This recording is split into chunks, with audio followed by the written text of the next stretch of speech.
Centerbase. Thank you, Centerbase, for having us.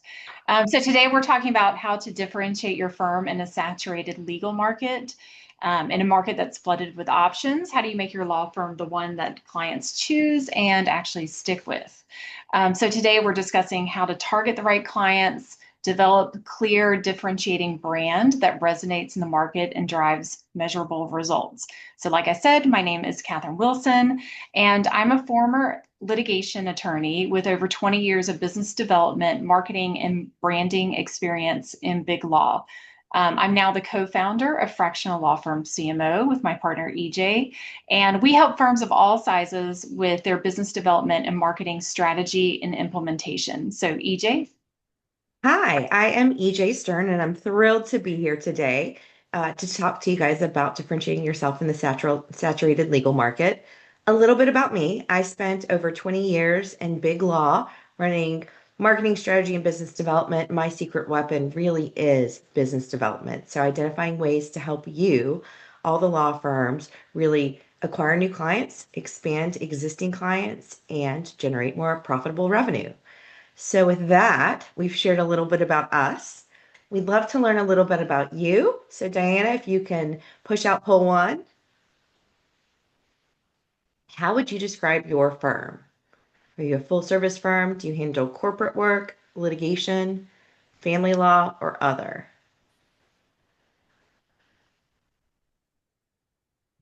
Let's give it just a moment. And just so that you know, this is going to be an interactive conversation. We will have time at the end for questions, but if you have a burning question, feel free to put it in the chat. Also, we will be peppering polls throughout. So, Diana, how are we doing on responses? We have 85% participated. Let's, Fantastic. Should we go ahead and share it? yep, Thank you. share results. Okay, it's a good mix. Um, Fantastic. Well, we're so glad to have everyone here and look forward to learning more. I think we're going to go ahead and close out that poll. So let's get started, Catherine. There are, believe it or not, there are 400,000 at least law firms in the United States. That's a huge number. It's not just a crowded marketplace, it's a completely saturated marketplace that you're dealing with. So standing out isn't just a nice to have, it's really a necessity for your survival. So today, we're here to talk about how to do that and to remind you that it's not just your competitors that are your biggest problem in the marketplace today. Diana, could you share a poll too? Yes. Give me 1 second. There we go. Sure.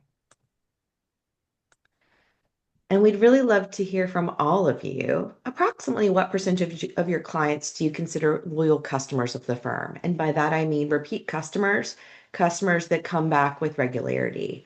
Often, firms really rely on this as their sort of basis of their firm. I think it's something like 20% of the clients drive 80% of business. So expect a good chunk we would call loyal customers. Of course, for those here from family law, let's hope they aren't repeat customers, but your referral sources are certainly clients in their own right who drive a lot of that repeat business. Diana, are We we good have to share? 60% participated. Let's give it Good. 30 more seconds for you guys to answer. Perfect. Almost there.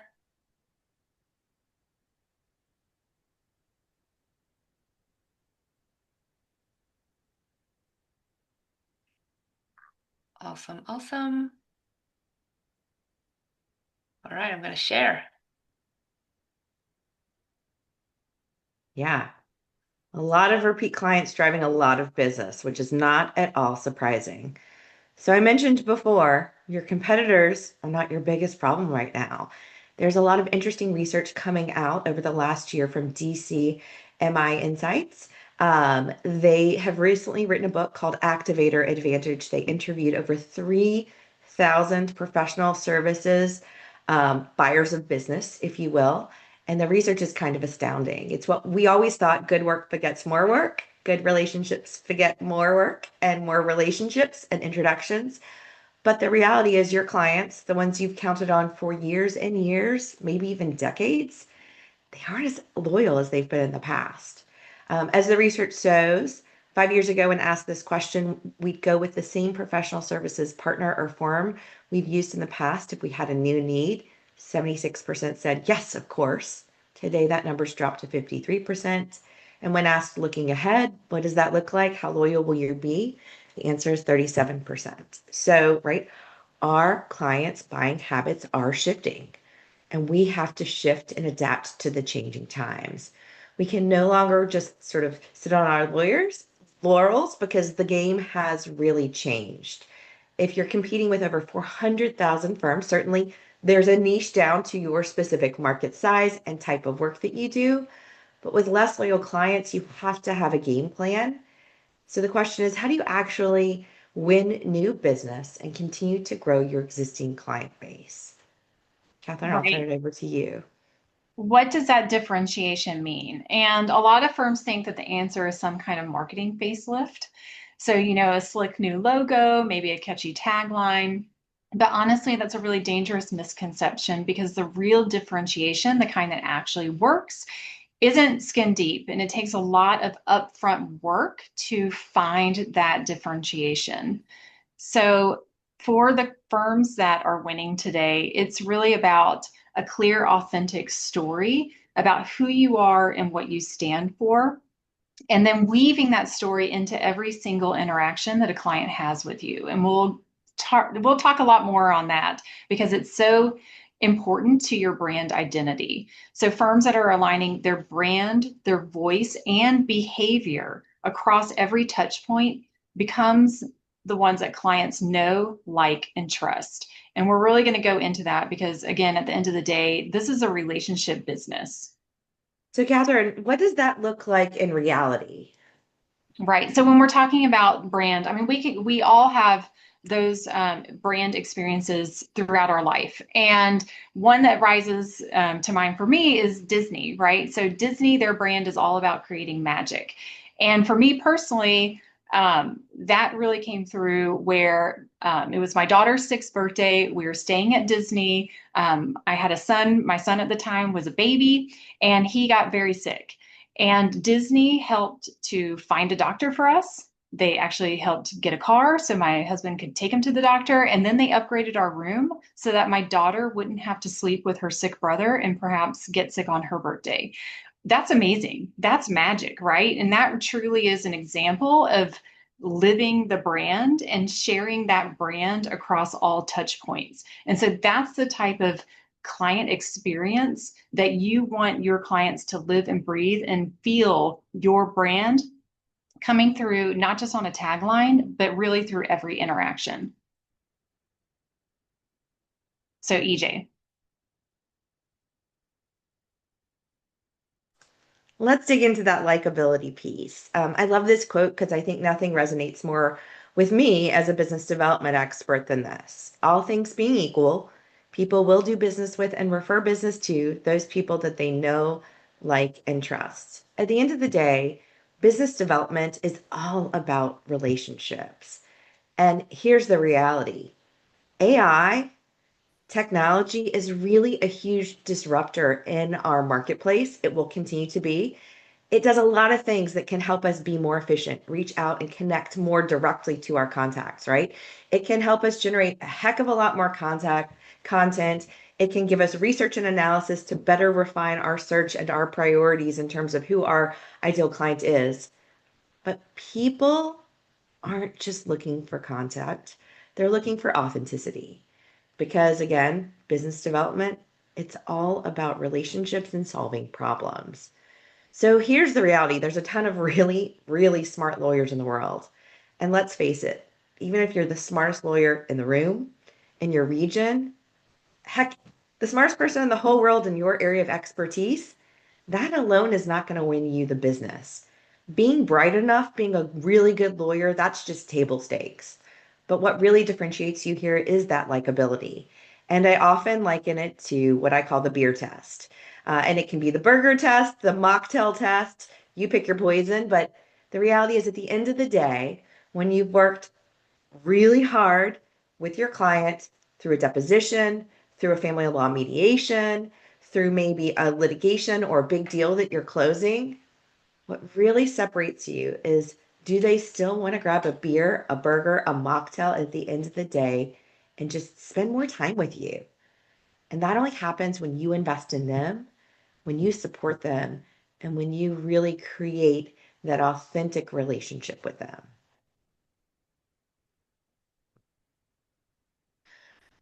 So here I think is a really important fact. Before we dive into how do you differentiate yourself, the reality is if you choose not to, if you don't define yourself, someone else is.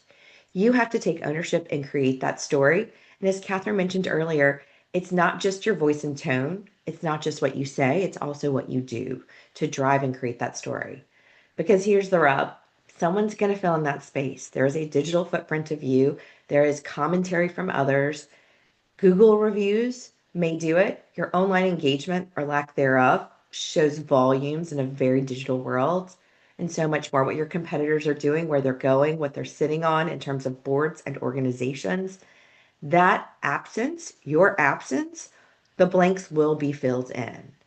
So yeah, Catherine, talk to Mhm. us about how do we do it? How do we differentiate ourselves? Right. So it can be overwhelming, but we've created the differentiation framework because you, again, to EJ's point, you have to take control of that narrative. And in order to do that, you really need a plan and it needs to be clear and actionable. So there's a lot of work that goes into it, but it's basically 4 simple steps. And we're going to walk through each of these steps, but think of it as a roadmap to get you from being just another firm to being the firm. So first, we're going to start off with assessment. So before you can stand out, you need to understand where you stand. And this step is probably the most critical. It takes a lot of upfront work and some really tough introspection, but it will make your time easier on the back end. So every step that follows this step will be made that much easier if you spend the time to do this. Yeah, so let's talk about that assessment first. It's simple. Get feedback, get market intelligence. Ask, how do clients, prospects, and industry peers describe us when we're not in the room? One, why aren't we in the room? And two, when we are and we've left, what are they saying? You'd be shocked if you just ask your peers, your referral sources, your industries, prospects, what they'll say.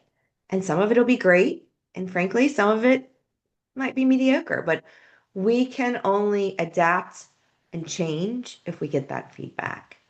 The second is really reviewing your digital footprint. Nothing is more important than looking at your website, your bio, your social media, any reviews that are out there, your rankings.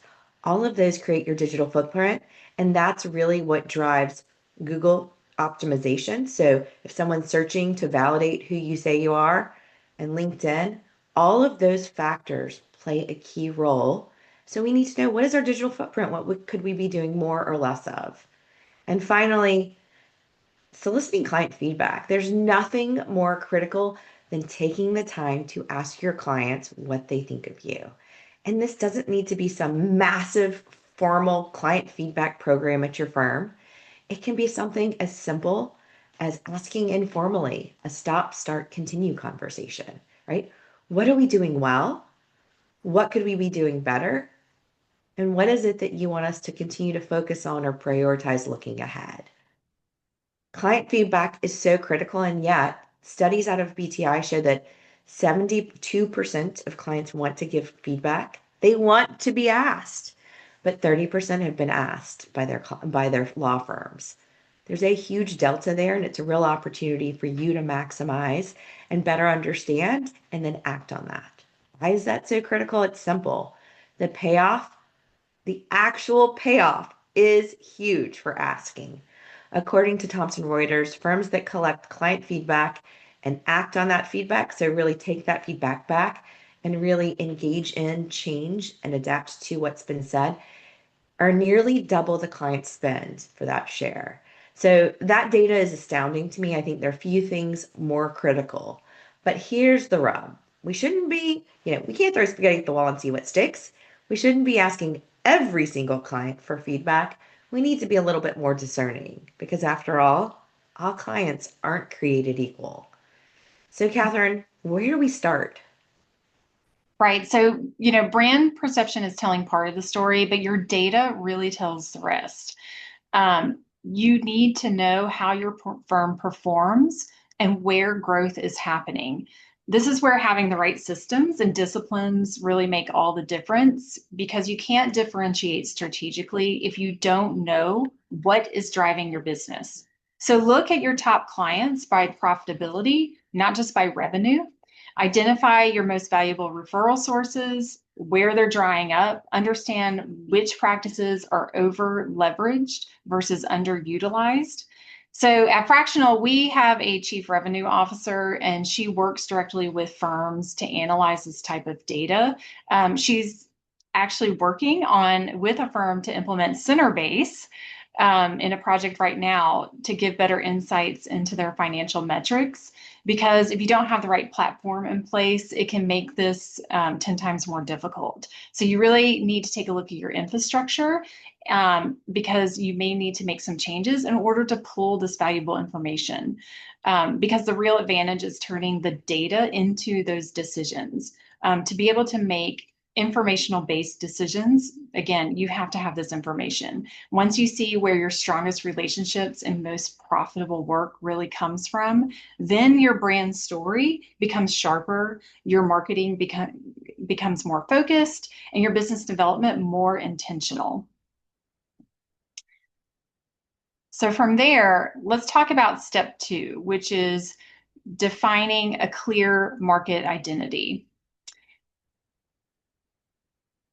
This is where you take all of that great raw feedback and data, and you really start to develop a clear, compelling answer to the single most important question a client has. And that is, out of everyone, why should I choose you? And at the heart of that identity is your value proposition. And that's not some long-winded, jargon-filled mission statement that no one ever reads. It's a really simple, powerful, memorable way reason for your ideal clients should pick up the phone and call you instead of anyone else. So look at your vision. What does your firm aspire to be known for? Your positioning is how you're different from your competitors. So again, all that great information that you've collected, all that feedback that you've gotten, all the data that you've been able to pull, you should be able to put some pen to paper around some of these questions. And then your value proposition, again, why clients should choose you. So EJ, what's a practical exercise that firms can do to work through their value proposition?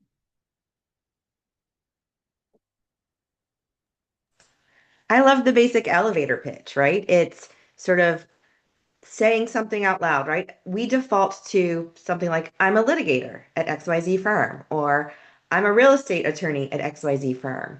But really, what we should be thinking about instead is a succinct response to what problem are you solving and for whom? So that really shifts the conversation and yeah, and into I help owners and developers keep their projects on track, right? It's a really interesting way of saying that you're a real estate attorney without saying I'm a real estate attorney. But more importantly, and I know there are a lot of litigators in the room, and for those who aren't litigators, right? I bet there are a lot of big fans of Law and Order like me. This invites questions. For the litigators here, it's like the opening statement that you're coming up with. Think less about what you want to say and more about what your audience needs to hear in order to hire you.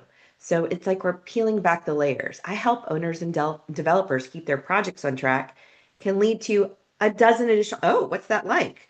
What kind of owners and developers do you work with? What kinds of projects are you on?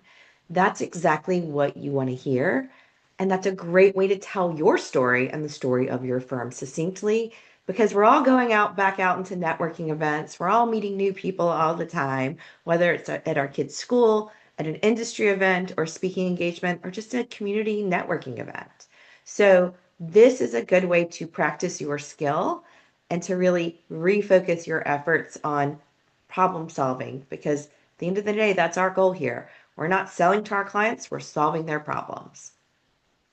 Right. And I think it's important. You can do this exercise on the individual lawyer basis and then all the way up to the firm level. So this is how you create your value proposition. It's all about, what problems are you solving? And that leads us into our next step, which is building our established brand pillars and messaging. So once you've nailed your core identity, then step 3 is all about building this out. And so think of your brand pillars as legs of a table or the DNA of your firm's identity. Your brand pillars form the foundation of your reputation. The consistent traits that support your messaging, your culture, and your client experience. Again, we want this to be true for every touch point. So for law firms, again, those brand pillars translate to your strengths, and it turns your strengths into client-facing language. So let me show some examples of that. So just as an exercise, usually when you're identifying your brand pillars, you're identifying 3 to 4 pillars that authentically describe your firm. So for each, you define, okay, what does it mean internally so that everyone's speaking the same language? And then you translate that into a client-facing key message. So something that would appear on a website or in a pitch or how you speak to a prospect. And you anchor each message with a proof point. So real evidence or behaviors that make it credible. So it's not just words, it's the client testimonial raving about your responsiveness. It's your high client retention stats. Every single pillar has to be backed by a tangible proof. And then you share it with your people so that everyone's beating from the same drum. Your employees have to be aware in order to live and breathe your brand pillars. And believe me, I go into firms all the time, and it seems very overwhelming to distill a firm's, again, not only just to come up with a value proposition, but then to come up with 3 to 4 brand pillars, especially the larger your firm is, the more practices you have, the more different attorneys you have, this can feel overwhelming. But if you do all that work at the outset that we were talking about, you're going to find some through lines that are true to your firm and are unique to your firm.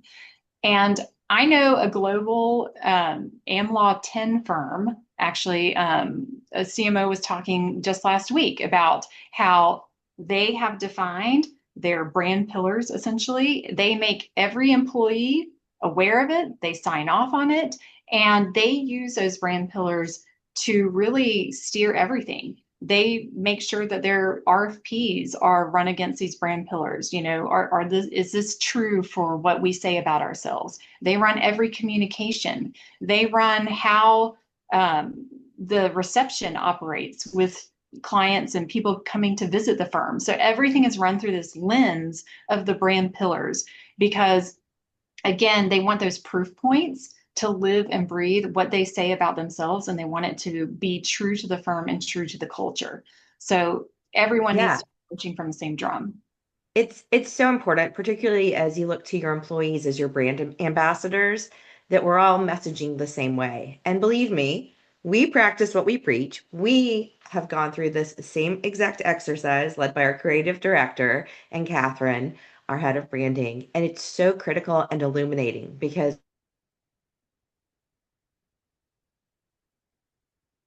what you want and more about what the industry thinks about you.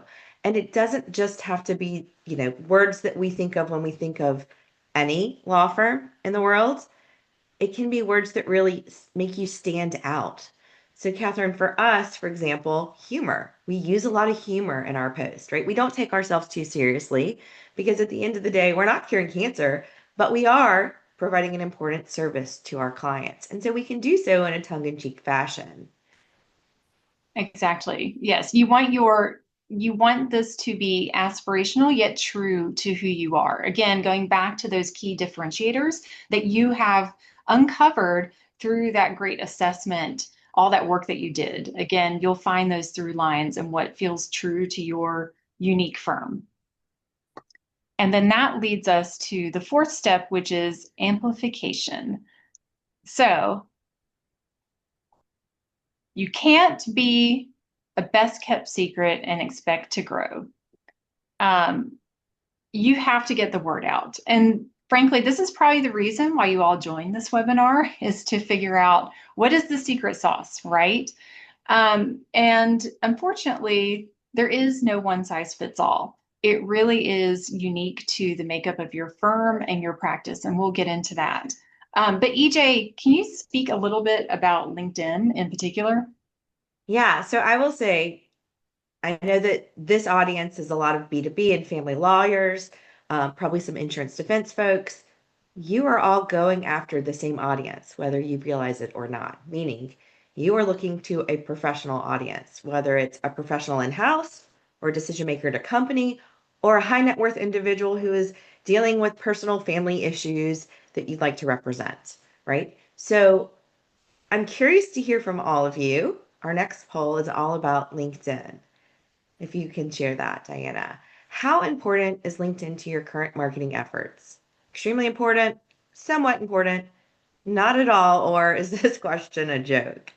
Um, and full disclosure, as I said, my specialty is business development. I've spent the last 15 years doing a ton of one-on-one business development coaching. I actually launched the first in-house coaching program at a law firm at Troutman Sanders, where I was working one-on-one with firm executive leadership, helping coach and grow their business. And had you asked me even 5 years ago, EJ, do you think that LinkedIn or social media would ever play a critical role? I would have laughed. But so much has changed. In the first month of COVID, engagement on LinkedIn increased 55%, and it never went down, which is astounding. But that tells you that eyeballs are there, and the eyeballs that are on LinkedIn are professionals. So I'd love to hear what we got from this poll. Okay, interesting. Love that. Looks like 40% extremely important, 50% somewhat important, 10% not at all. Not surprising. In fact, I would have expected it to be a lot more somewhat to not at all. Is this a joke? So thank you. Yeah. So let's dig into the numbers and why LinkedIn is so incredibly important. According to research from BTI Consulting, in-house counsel, 52% of in-house counsel check LinkedIn daily. That blew my mind when I saw that statistic. Another 22% check it 2 to 3 times a week, and 9% check it up to 2 times a week. That gives you, I don't know, somewhere around, um, you know, getting closer to 80, 90% of professionals. Now that is remarkable. That tells you that's where they go. In fact, they go to LinkedIn to validate who you are before they even go to your website. So if someone refers you to a client, if someone says, hey, this person's really great, or if they've just seen you present a workshop, read an article by you, they check out LinkedIn. And yes, I will address the personal injury question because LinkedIn also has a lot of value. But give me just one moment. I just want everyone, personal injury firm to the big corporate firms, to think about LinkedIn as maybe the biggest conference you've ever attended because you're never going to get as much exposure as you are on LinkedIn. And you're probably thinking, yeah, but if I were to post on LinkedIn, the amount of gripe it creates for you, analysis paralysis, or gosh, it's just a lot of effort and no one engages with my posts. But the reality is 70% of people on LinkedIn, they're lurkers. They're just scrolling like you are, going through it. They see what you posted, but they may not have ever interacted with it in a meaningful way. And I can tell you from our clients and from our personal experience, a month or two later, a year later, you meet someone or you talk to someone at a workshop or an event and they say, gosh, EJ, I really loved your all your facts and interesting comments, intelligence that you post on LinkedIn, especially about business development or especially about client service. Like my socks were knocked off when someone said that to me for the first time. And now I've seen it happen a lot more. And that's something that can really be a critical role in terms of raising your visibility, keeping you top of mind with an audience that's clearly critical to you. Now, the question, and great question, thank you so much, Eric, for asking, how would a personal injury law firm use LinkedIn to get value? So, studies show, and I know that a lot of personal law firms obviously rely more heavily on sort of paid engagement. That can be through Google Ads, that can be for pay-per-click and other platforms that drive eyeballs to you, that drive potential leads when someone's searching for example, like automobile accident. Yes, you can go directly to consumers on Facebook, on Instagram, and other platforms and use paid advertising and organic advertising to drive business. But the reality is, it takes over 100 clients coming through, 100 prospects clicking through consumers direct to you to get maybe one good qualified lead that may or may not turn into good work. On the other hand, your peers, referral sources, other lawyers who know what you do, know your expertise, and understand the types of clients you're looking for, those referrals, the studies show 1 in 10 of those referrals actually turn into a real case, a strong opportunity. So right there, you're cutting your sort of funnel exponentially because you're getting much stronger value add. So likewise, if we're talking about in-house counsel are active and online. And so other professionals, particularly professional services providers, are following that lead, knowing that that's where their value add can sort of go the furthest. And so now you're capturing the eyeballs of other referral sources, other professionals who can direct work, understanding what you do and the exact ideal client that you have for you. We actually we work mostly with B2B firms, but we do have a small number of really high-end personal injury firms that we work with, which no doubt is like your firm, Eric. And the value add that we've seen by telling our story, explaining and showing people what they can deliver, whether it's an auto accident, human trafficking incident, sort of a really high value medical malpractice situation that they're dealing with. You can explain what you do and stay top of mind with those referral sources extremely effectively and drive better, more qualified leads to you. Now, we're not saying give up on Facebook and give up on other platforms or paid, but it's getting a variety of eyeballs to you and thinking through where can I spend the biggest bang for my buck without throwing spaghetti at the wall. Catherine, anything else to add? Because I do think Yeah. LinkedIn plays a huge role, whether you're a B2B or a B2C firm. Yes, and I'll add something else. What is very interesting and that we have really seen emerge lately, one of our clients that EJ was talking about, where we do have a LinkedIn content campaign focused on their referral sources. What's interesting is several of our clients have actually said that prospects or leads have come to them having been recommended through chat and other AI. Because AI is they're not just looking at your website, but they're looking at the type of content and how valuable your content is. And they're factoring that into those recommendations. So while I'm not here saying that all of a sudden you're going to get a ton of leads through chat gpt, but I do see an increase in that, and we have seen that just anecdotally, our clients sharing that, oh, this is really weird, someone called today and said that chat recommended us. It is happening, and I think it will continue to happen, and it's scraping LinkedIn and it's scraping that valuable content. So it could have an even bigger impact for personal injury and other firms that maybe traditionally didn't lean in on LinkedIn. So just something to watch and something to consider, that the whole ecosystem of your content is being evaluated by these AI platforms. It's very interesting.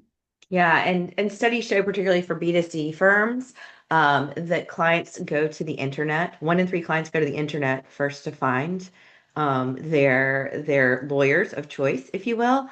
And while historically it's been through Google searches that then lead to Google ads, as Catherine said, AI is playing a much more prominent role. That content is critical, and that LinkedIn content, particularly if you're talking about sort of the thought leadership that you do, the sort of the expertise that you bring, the unique value and perspective that you have, whether you are a B2B or B2C firm, that really drives and feeds into AI and is valued heavily and can really help you differentiate yourself and be selected.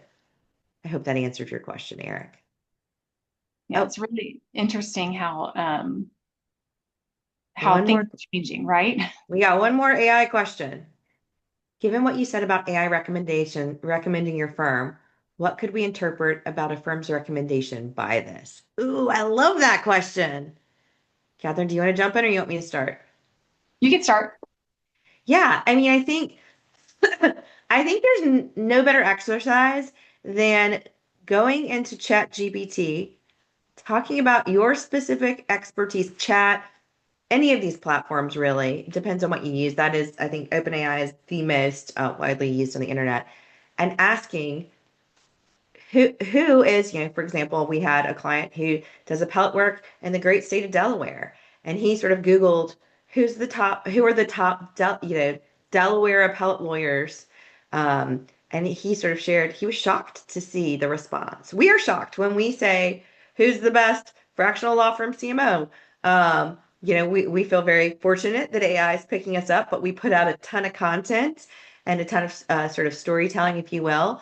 But I think that what's to learn from it really is that how the internet defines your reputation, just like Google, right? Like, as we said earlier, if you don't proactively define who you are, what your brand is, and we're going to talk about how to do that and different channels you can use, someone else is going to do it. And right now, AI is a big player in making that defining.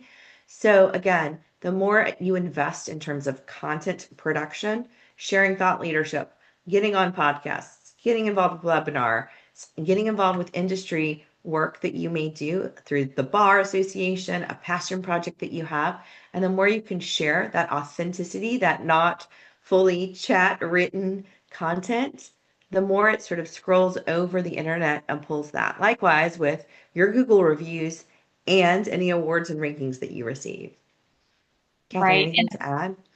Yeah, I want to emphasize that it used to be that the emphasis was on keyword stuffing so that you would appear, in the first page of Google because it just pulled the relevant keywords. And it's really gotten so much smarter these days. It's all about valuable content. And whether it's Google or AI, they all have very complex algorithms to determine what content is providing value. So we really believe in lawyer generated content.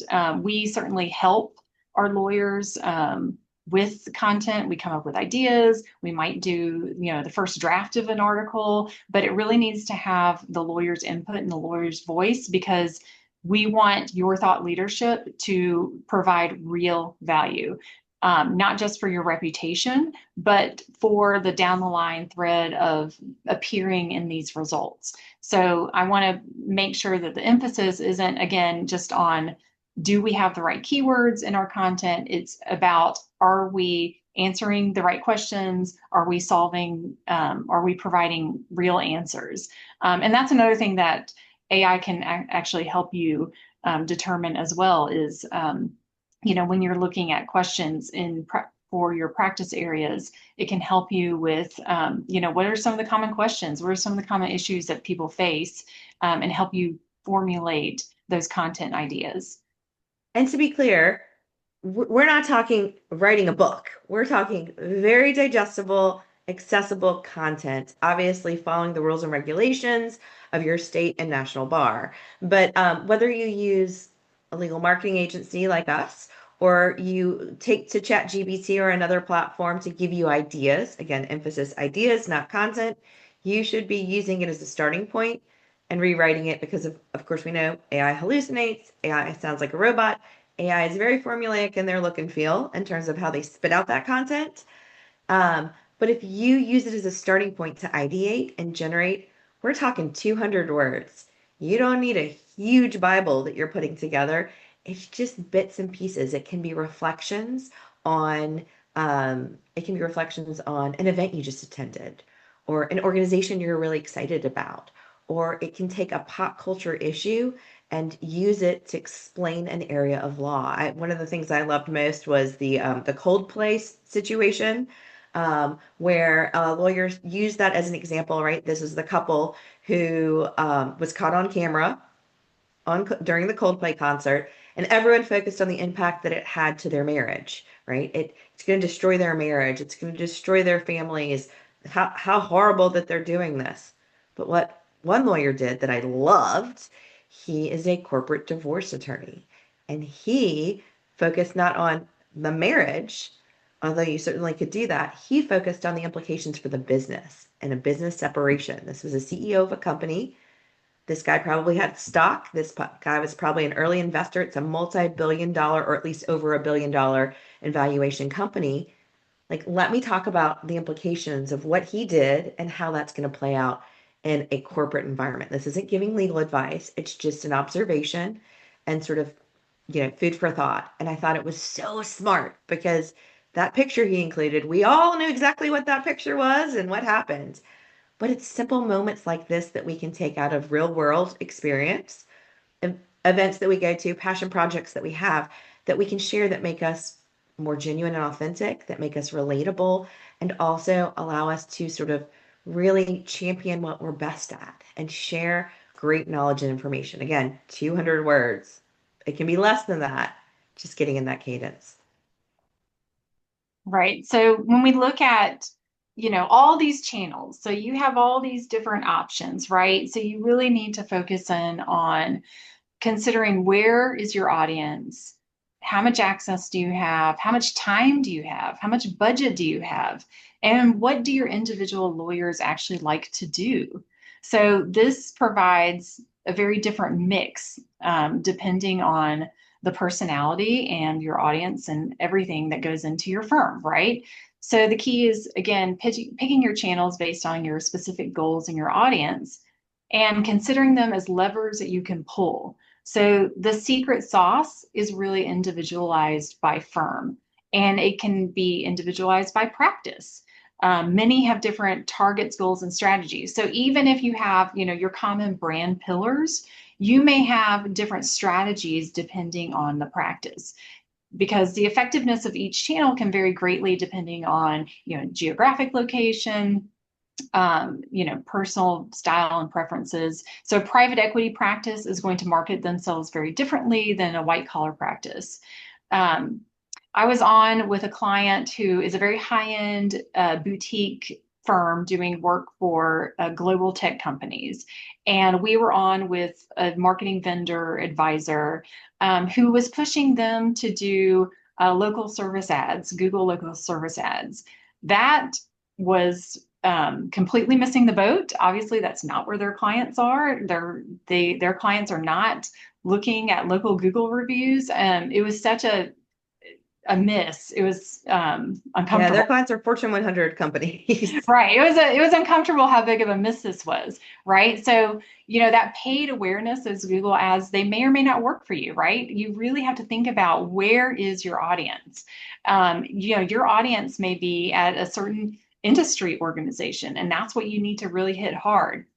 Or it may be, we have really great clients and we need to grow and maintain those clients. We have a client where we did an analysis and, going back to EJ's slide with, how many clients are repeating, they had an amazing number. They had something like, 75% client retention year over year over year.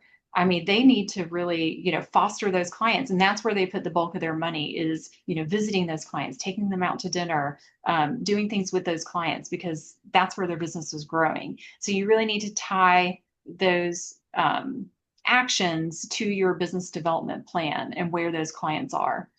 And it's also important to track your efforts. So if you have a system where you can track your efforts, that's great. If your accounting system does it, or you have a system like a Centerbase where you can get that type of information, even if it's just a spreadsheet, keeping track so that you can really monitor that ROI is going to help you in the future, again, with that decision making. Yeah. So go on. Go ahead. Did you want to do the poll? Is that what you're about to say? Mm-hmm. Sorry. I want to launch poll number 4. So in terms of your current marketing efforts, where have you seen the strongest return on investment? So digital marketing, and I consider that LinkedIn, website, blogs, other social media, thought leadership, articles, speaking, webinars, podcasts, awards and rankings, chambers, best lawyers, community industry involvement, or that one-on-one networking?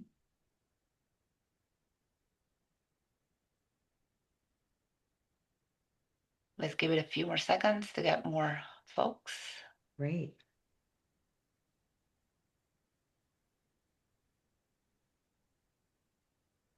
All right. All righty.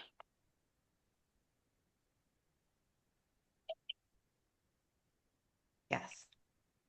Makes sense. Again, not one size fits all, as Catherine mentions. It's really what works for you and your firm. But I will say the one way to overcome that very scary client loyalty um, analysis that we shared with you from Activator Advantage and DCM Insights is to really make the investment, to go out of your way to focus on that personal networking, that personal touch, that sort of getting coffee, going out to visit your clients if they're out of state, spending time with small little touches that you can have. Statistically, it takes 7 to 10 touches to stay top of mind with a client and stay in front of them. And that funnel for a prospect to a client can take anywhere from 3 months to 10 years. So it's the long play, if you will. But all of these play a critical role in staying top of mind because let's face it, it's not every day that we can get lunch with someone, but we might be able to speak and write and sort of share the content that we've produced, the digital marketing, sort of staying top of mind, leveraging some of these platforms, and of course, our engagement in the community, a great way and another way that we can share more of what we're doing online. Catherine, anything else? No? So let's, right, brass tacks. What do clients really want? At the end of the day, right, they want value. Everything starts with value, right? It's not just transactional relationships. It's not just showing up when that first year associate that you worked with suddenly is named GC 10 years later and saying, hey, remember me? It's long term, cultivating that relationship and driving value. And value really directly leads to that trust. In fact, according to Thomson Reuters Legal Brand Index, trustworthy advice has become a leading differentiator. That advice can be legal in nature, right? Offering guidance or advice, acting as sort of their trusted legal advisor or trusted business advisor. Equally important is that relationship, that personal side. If you have someone who really aspires to raise their visibility, an in-house counsel, or a client who is looking to get their child into private school, or you name it, reach out and be that connector for them. Make those connections, help solve their problems. Again, not about selling, it's about solving problems, building really meaningful relationships based on trust and authenticity, right? I said before, it's not about being the smartest person in the room. Table stakes are you got to be smart enough.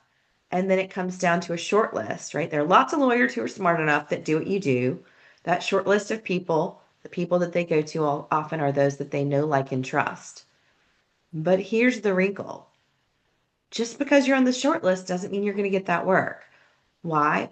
Because back in the old days, the pre-COVID days, we often said, show your face, get a case, right? It's who's top of mind when the opportunity arises.